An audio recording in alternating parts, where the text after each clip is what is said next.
Welcome to Redefining Medicine, an intimate and personalized program that illustrates a different side of the practice of medicine. Our in-depth conversations will focus on mentors and motivators who are consistently reshaping, redefining, and rediscovering the field of medical healthcare. I would like to welcome Dr. Mark Houston, considered to be one of the nation's top cardiologists and selected by USA Today and the Consumer Research Council to be one of the most influential doctors in the United States in treating both hypertension and hyperlipidemia. Well, welcome, Dr. Houston. Thank you so much for spending some time with us today. Thank you. It's my pleasure to be here. What we want to do is talk about Dr. Mark Houston before the MD and the 8 or 9 other designations, certifications, and all these other letters in the alphabet that comes after your name now. So what was your inspiration for going into medicine? I didn't have any actually until I was in probably high school. I grew up in Jackson, Tennessee, West Tennessee, huge town, 30,000 people. And we had one major high school there, Jackson High. And I played all the sports. And my coach and my team physician were mentors. Obviously, most of us are when we play sports. We have those guys as our mentors. And our team coach, Dr. Hubbard, and he was one of those incredible physicians that did everything. He was a general surgeon, but he did general medicine, orthopedics, and he was one of about 10 doctors in Jackson at the time, at the Jackson Clinic. I had no one in my family ever that had been into medicine. And so I saw what he was doing and I really liked it. And so I had in the back of my mind, I want to be a fireman, a policeman, or whatever. But also, prior to that time, I had at least thought about medicine, but I wasn't sure I wanted to get into that because I talked about the lifestyle and I saw what he was doing and everything.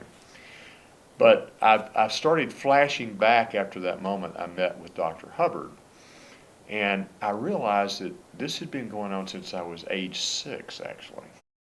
At age 6, I had, all of my relatives, your Christmas, whatever, they come, oh, Mark, what are you going to do when you grow up? At 6. And I would think about it, and I would actually hesitate and say, I think I want to be a doctor. And they would look at me like, well, why do you want to do that? I said, I don't know. I have no clue. You were 6 years old. You don't know anything. Did you have a favorite TV show that you were watching? No, it wasn't even it was like a divine revelation, seriously, that this was something I was supposed to do. But at age 6, what are you going to do? You just kind of think about these things. You have no clue what you're doing. But Dr. Hubbard sort of solidified that comment that I made when I was 6 years old. I stuck to it. I never left that concept. So I prepared myself in high school and college to go to medicine. So I went to Rhodes College, which is in Memphis, and did very well. So I got into Vanderbilt Medical School, Wonderful. Which was, one of the top in the country. And I wasn't sure what I wanted to do after that. Internal medicine, ophthalmology, the world's wide open. And again, another mentor, Dr. Grant Little and Dr. Tom Brittingham, Chief of Medicine, Assistant Chief of Medicine, convinced me I should go into internal medicine. So I'll never forget this. I was walking down the hall as a third-year medical student, and Dr. Grant Little walks up to me. He was this very stern gentleman with a square jaw. He rarely laughed, and when he said something, it was very laconic, to the point, but it really was powerful. And I was walking towards him, trying not to, face him, because I don't like he's going to say something. Oh no, no eye contact, right? Like, you're not doing a good job, get out of here. But he came up and he said, just straight, I said, Mark, I want you to stay here and do your internship. I'm a third-year student. And I said, Dr. Little, that's just incredible. I would love to. Can I think about it for a while? And flash forward, I did consider Vanderbilt, but because I trained there, I wanted to do something different. And I told him, I said, Dr. Little, I'd really like to go to the West Coast. I want to go to UC San Francisco, which was the top internal medicine training program in the country, right up there with Mass General and Harvard. And he said, well, if you want to go there, that won't be a problem. Said, you got the grades, you got the, all the letters of recommendation. He said, and by the way, I'm an alumni. Oh my goodness. So he picks up the phone and he calls the chief of medicine, said, I've got one of my students that would like to come there. And the guy said, well, obviously he's got, got to take the boards and match and all that stuff. So my first 5 choices to match were UC San Francisco, UC San Francisco. Oh, that's great. And I figured, well, if I don't get it, I'll get somewhere, but I Right. don't want to not go to my first choice. Well, I did match. So I went out there, San Francisco, for 3 years, was offered the chief residency at UC San Francisco. And literally the day after Dr. Holly Smith asked me to be chief resident at UCSF, I got a page on the white telephone line. So I go to the phone, I pick it up, and there's this very deep voice on the line that says, Mark, this is Dr. Grant Little. Oh, wow. Now, I thought it was one of my buddies, kidding me Pretending, around. right. And I said, oh, yeah, right. And really? He said, no, this really is Dr. Little. And I said, oh, hi, Dr. Little. And he said, we'd like you to come back to Vanderbilt and be chief resident. And I said, can I think about it again? So I had within about a week to make a decision, but I went back to Vanderbilt because that's where all my family was. So I did the chief residency at Vanderbilt for a year, which was probably the most incredible year I ever had because I was in charge of, I think it was 35 interns and residents at that time. It was a huge group of, and then we had 100 medical students, and I was in charge of, their training, their teaching, seeing the patients with them. It was an amazing experience. I was kind of a liaison between Dr. Little, Dr. Brittingham, and the staff, all the other medical staff, and the students and the interns and residents. And it was a tough year, but it was well worth it. 3 a.m. in the morning, I would get up, go to the hospital, get home at 9 o'clock at night, recycle, do that for a year.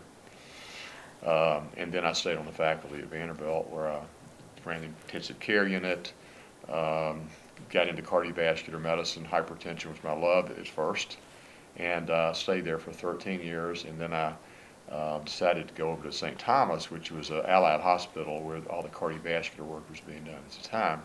And I set up the Hypertension Cardiovascular Institute in 1995. Oh my goodness. That's what I did, yeah. But that was the traditional part. Okay, so what was the catalyst? So the to make you catalyst shift? was in 1992. Okay. My dad was diagnosed with prostate cancer, and he went through all the traditional biopsies and treatments, and he wasn't doing well, and he was actually his disease was spreading. And I didn't know anything about cancer, nothing, and it wasn't my area. But I said, I've got to do something. So I started educating myself about prostate cancer. And I found this world of information that I didn't know about. Nutrition, supplements, lifestyle, exercise, meditation, relaxation, all the things that I took to him and I said, look, Dad, you got nothing to lose by doing this because nothing else is working in conventional medicine. This was in probably mid-92 after the diagnosis was made.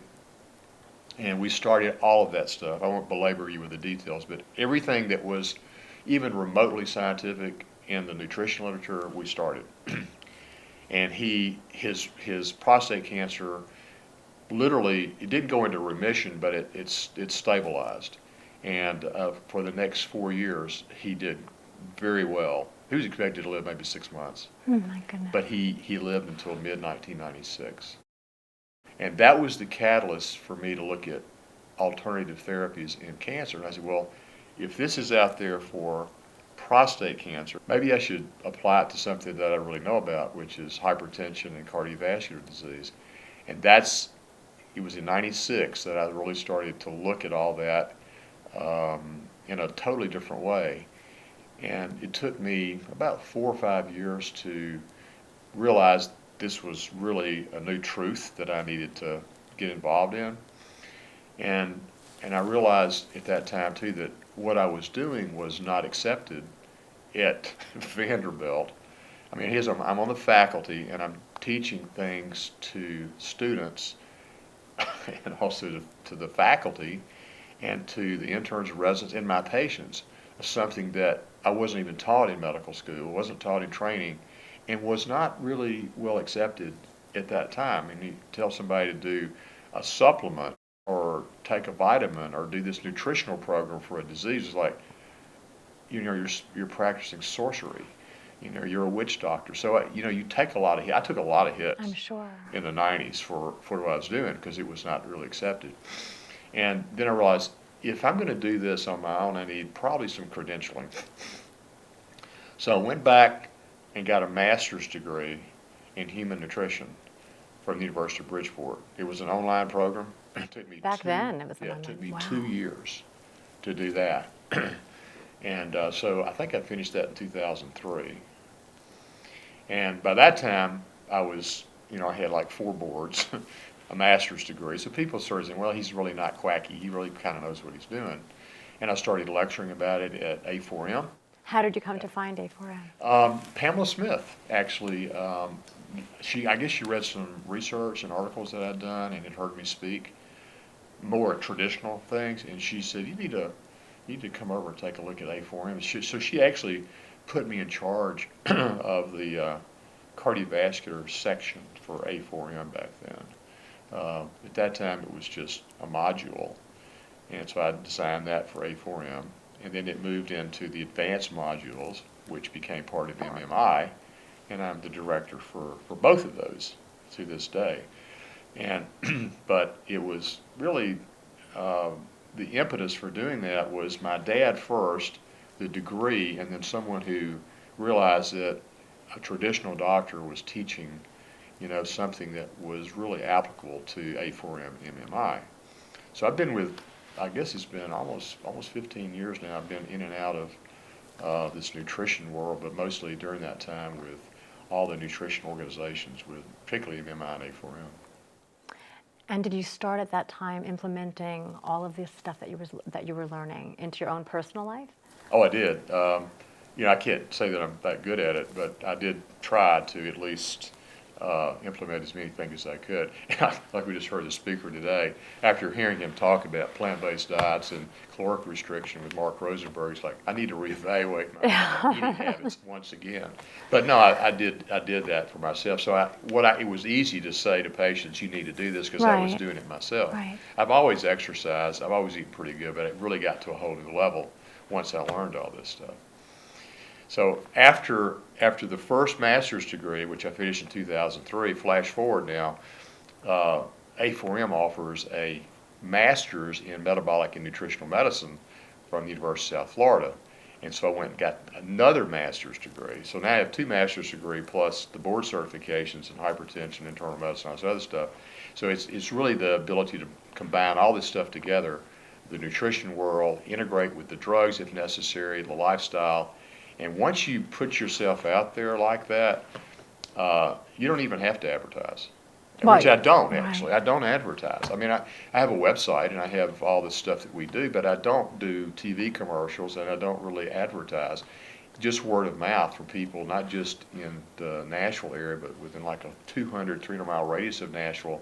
And then you come to these kind of meetings where you have 4,500 people and all the other societies, and pretty soon your practice is just more than you can handle, people flying in from all over the world.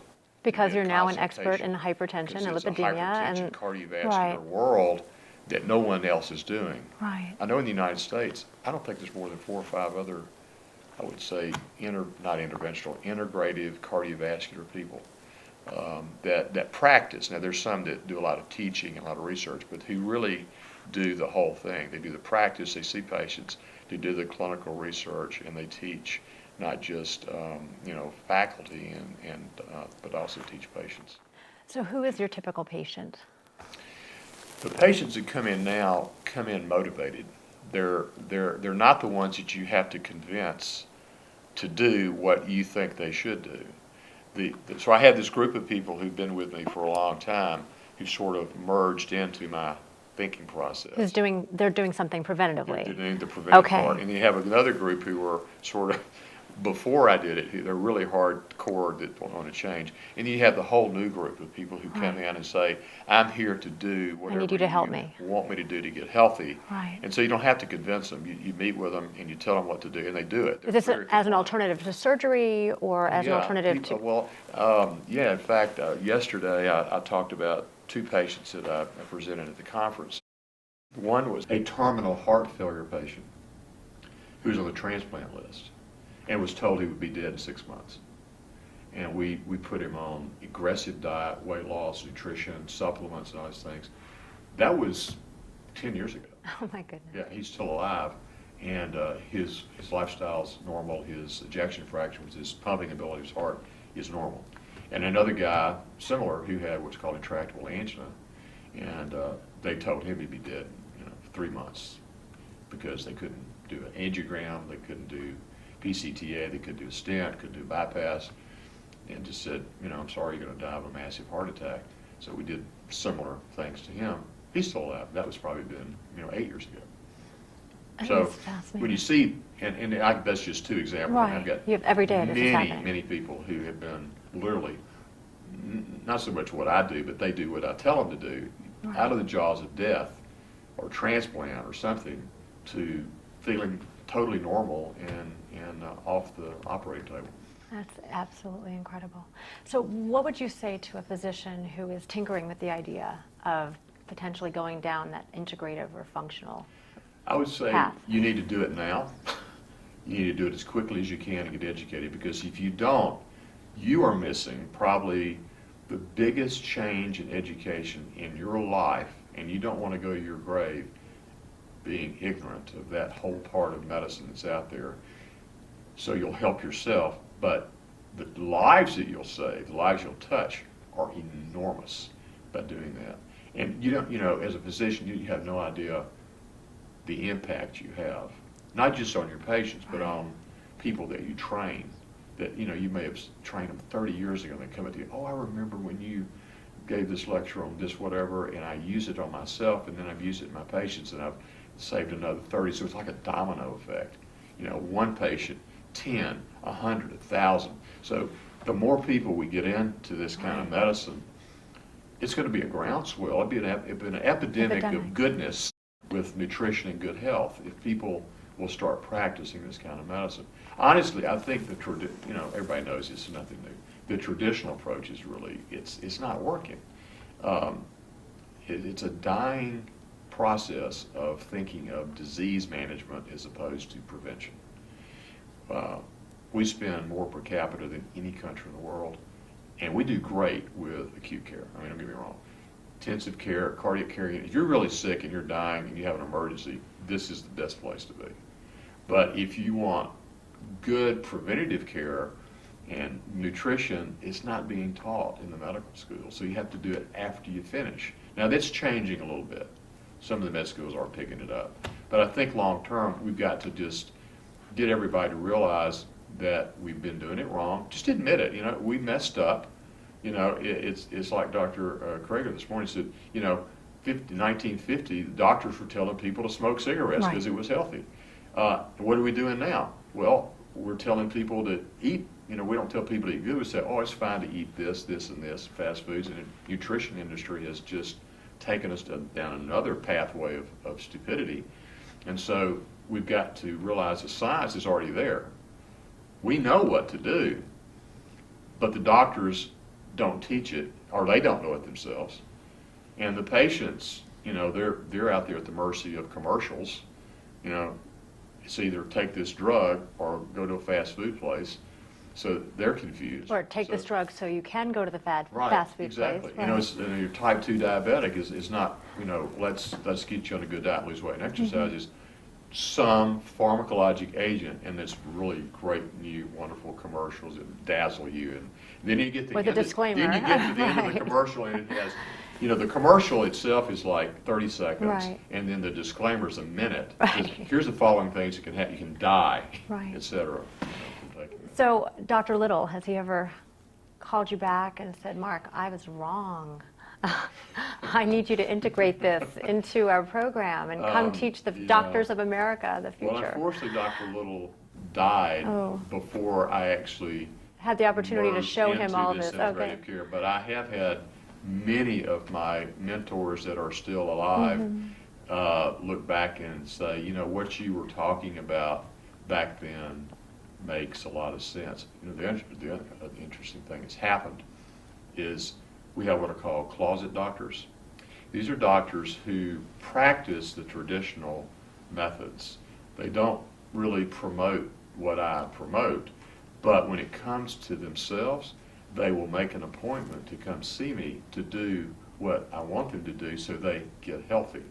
And they kind of, as I say, they're closet doctors. They say, I'm going to go see him, but I won't, you know, really talk too much about the fact that I'm going to go there because, you know, a lot of people think that I'm doing something that's stupid. It's really strange, but that's not as big a problem now. For example, I take care of some of the top neurosurgeons, top cardiologists, fly in not just from you know, around in the U.S., but from other countries that just aren't getting the kind of care they want or need. So you have so many people that look up to you now and that you have mentored. Do you have a mentor today? I probably have a lot of mentors. There are people that really change your life, that, you know, they see things in you that you don't see Even in now. yourself, and they will say, you know, you really should think about doing this, or you really want to go here or go there. So if you listen to people rather than just closing yourself off, you get put in the right direction. I'm a very spiritual person, very religious, so, you know, I meditate and pray and teach, disciple at church, and, you know, God is in my life. So that's my biggest mentor right there. Is I get a lot of messages and things that I think about because I get quiet, get silent, I listen.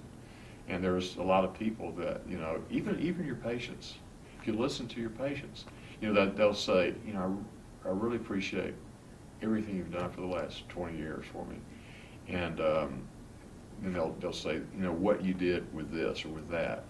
And then you have, like today, you hear these amazing speakers that are at the A4M meeting. And you say, well, I knew that. I just want to get back to one thing. You said when you listen to your patients, most doctors that are practicing traditional medicine don't even have time to really wholeheartedly listen to their patients. No. So, I mean, this is a huge paradigm shift. I mean, how much time do you spend with a patient? I don't think it's the amount of time. I think it's the quality. The quality. You know, Okay. you can sit there for 30 minutes with the patient and diddle. Right. Nothing happens. Or you don't give out any information. And I really get irritated, honestly, with the insurance industry that puts not only time constraints on you one way, but then if you don't, quote, spend enough time with the patient, You can't charge for you that. can't charge what you're supposed to because it's part of the way they define good care. And that's ridiculous because good care is not based on the amount of time. It may be relative to that, but it's not the primary thing. So here's what I do in my office. I don't have any computers in my office. When the patient's in my office, they're sitting just like you and I are. There's eye contact. I'm not looking at a computer typing in stuff. And I don't really take a lot of notes. I just remember what they are saying and listen and ask them questions. And always, that doesn't take that long. You know, they come in and they'll have the reason they're there, which is why you think they're there. And then they have the real reason they're there, which is why they think. So you have to get to the bottom of that. And so the first thing I ask them is this: what's on your mind today? What kind of problems are you having now, or what have you had? What kind of issues or problems have you had since you were here last time? I don't say, how's your blood pressure doing? Or how's your diabetes doing? I let them start the conversation so they get it out, and we deal with that problem first, because that's what they're concerned about. If you don't do that, they walk out of there and say, he didn't even talk to me about my whatever. He had his agenda, but not my agenda. So we let the patient have their agenda, and then I do my agenda second, and we get it all done. And you can do that in 10 minutes, and it's a quality visit, because I'm not diddling. You're personal with your patients. You talk about their families. You get to know them as a person and what's making their diseases and their life not so good. But I know my patients already pretty much, so it's what has happened since the last visit. And then everything else is pretty easy to do because the treatments are not that hard, really. If you know them well and you know their problems, you can design a treatment program based on what you've heard in a very short period of time. And what I've learned is, as a doctor, don't do anything that you're not trained to do. I'm not a clerk. I'm not a typist. I'm not a computer guru. I'm not someone who's going to put in orders. That's not my job. I've got staff that do that. So when they walk out of the room, all I've done is been the doctor to the patient, and then the nurses do all that other stuff. All I do is dictate a note and then move to the next patient, and the dictation's done right after I see them, so it's fresh, it's accurate, and it's to the point. And I have a lot of patients, and I like any doctor, you're going to have dissatisfied patients for something or other, but for the most part, the visits are high quality, and they don't really complain about time being an issue for them. It's the quality of care they get. So if Dr. Hubbard was around, what do you think he would say to you today? I think Dr. Hubbard would be very proud of what's happening in medicine. I think he was one of those open-minded doctors. He was way ahead of his time. And I think he would look at this and say, you've done good, you've done right. You're leading the team. Mm-hmm. Yeah, right, leading the team.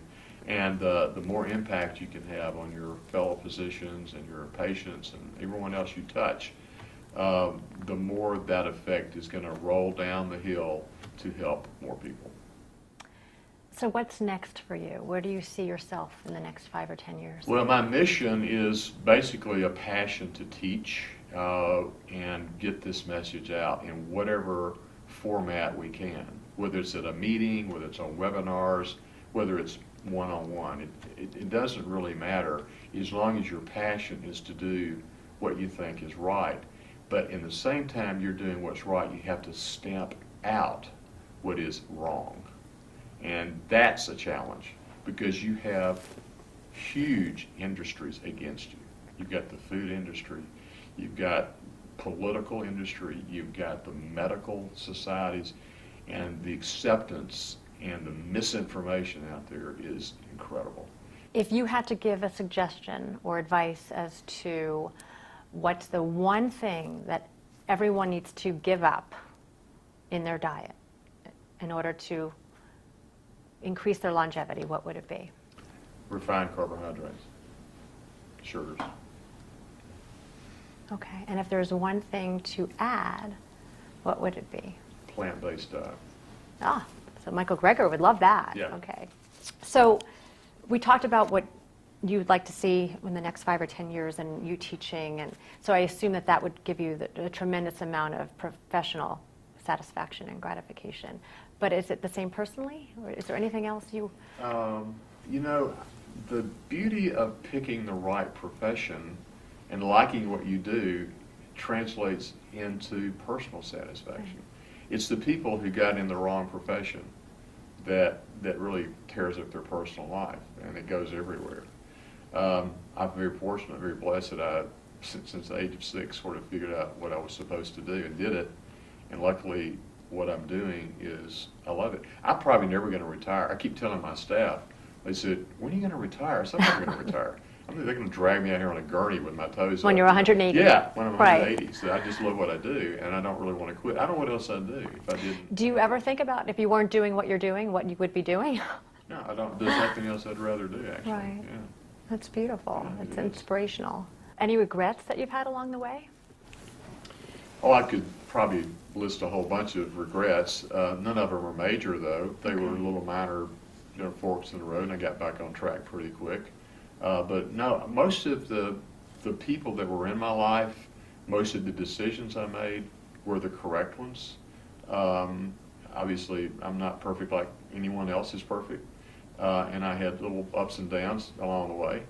but overall, no, I think I've made some very good decisions, not necessarily because I had the ability to make the decision, because somebody said, They I influenced you. think you might want to readjust where you're going a little bit and pull you back. So to that end, did your father know that you made, that he was the inspiration for you to have that He did. shift? He did, Okay. because when we started getting him better, he said, I thought I was going to die. Oh. And you've given me 4 more years of life with good quality. You know, I was living in Nashville. My dad was in Jackson. It's about 120 miles. And almost every weekend from the time he was diagnosed with prostate cancer till he died, I was either on my day off or on the weekend I would drive over and spend time with him, mother, and then drive back. And you know, it was one of the best times I've ever spent. It was hard. I mean, it was difficult, you know, with the schedule I had.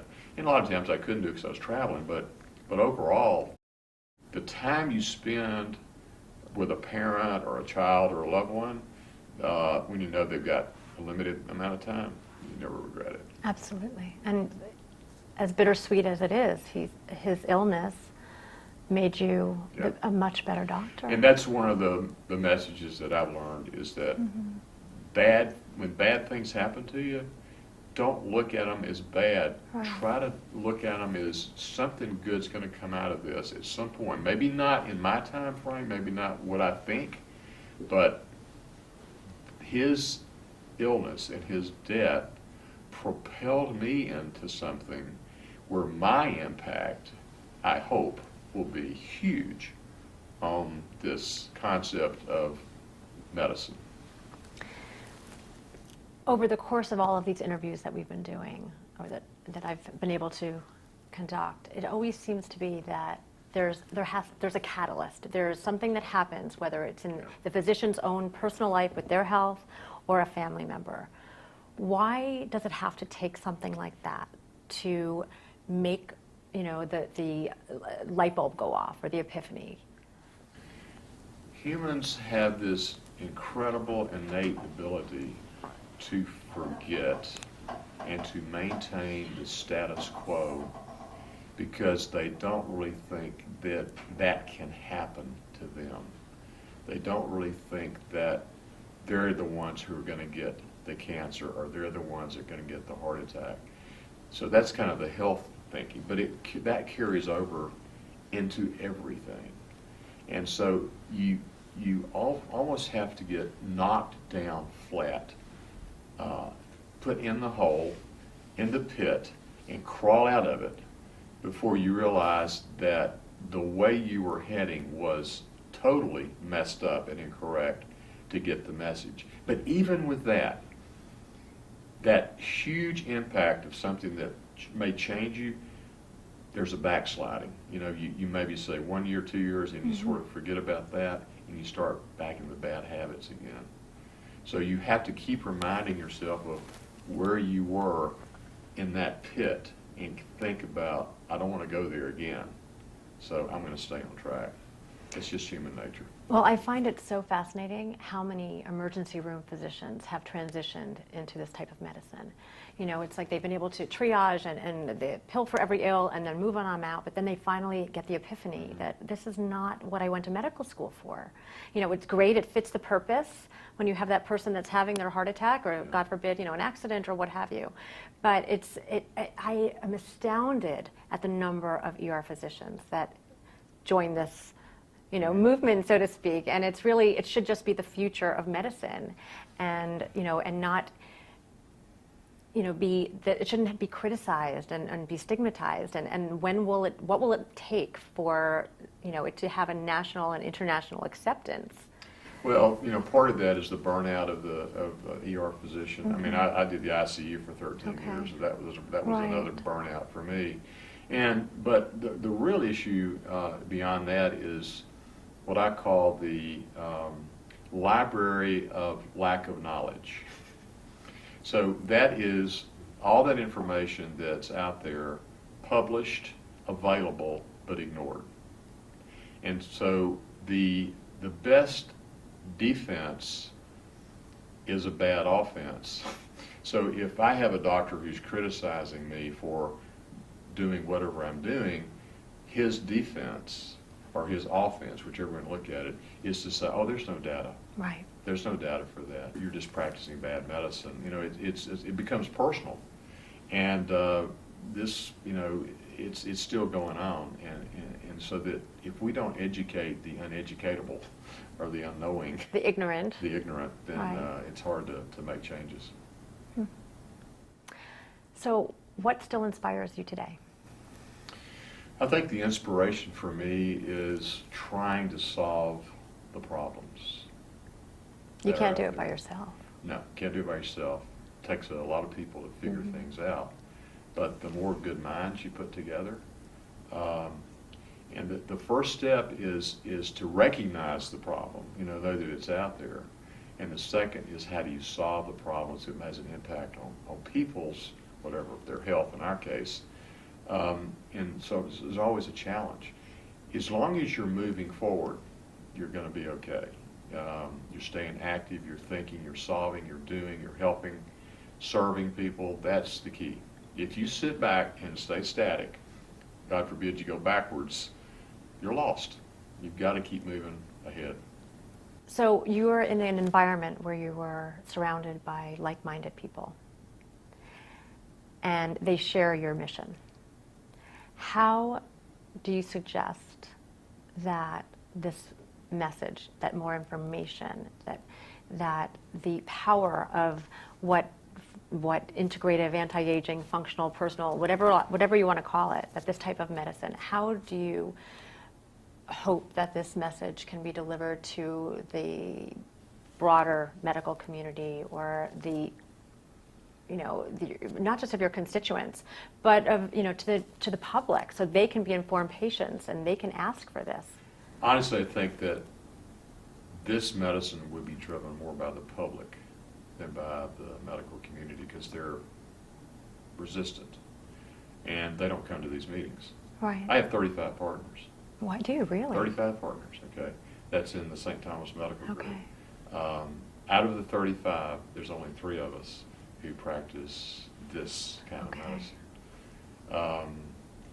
And they're not going to come to this meeting. They could have a personal invitation, it could be free, and they're not going to come. So I really think the groundswell of switching people's mind thought is going to be coming from the patients toward the doctors. And what's going to happen is the pocketbook. Those patients will look at their doctor and say, you know, you're practicing 1980 medicine. I don't want to take drugs. I don't like what you're doing. I'm going over here. And so the attrition will be from their practice to the people who are practicing like we are. And eventually they're going to say, either I've got to change or I'm going out of business. Right. The pocketbook's going to change, I think, the way the medicine's going to change. The irony is that the traditional medicine path will be looked at as hocus pocus and witchcraft, as opposed to, And then the second part that will happen is, as the medical schools and all the medical societies see the trend, they'll be forced by the constituents, but also by the public, to start teaching this in the medical schools and in the postgraduate education, and then we get a whole new group of doctors coming out that will make this. But that's going to take some time. Well, thank you for playing your part in such a big way. Enjoy it.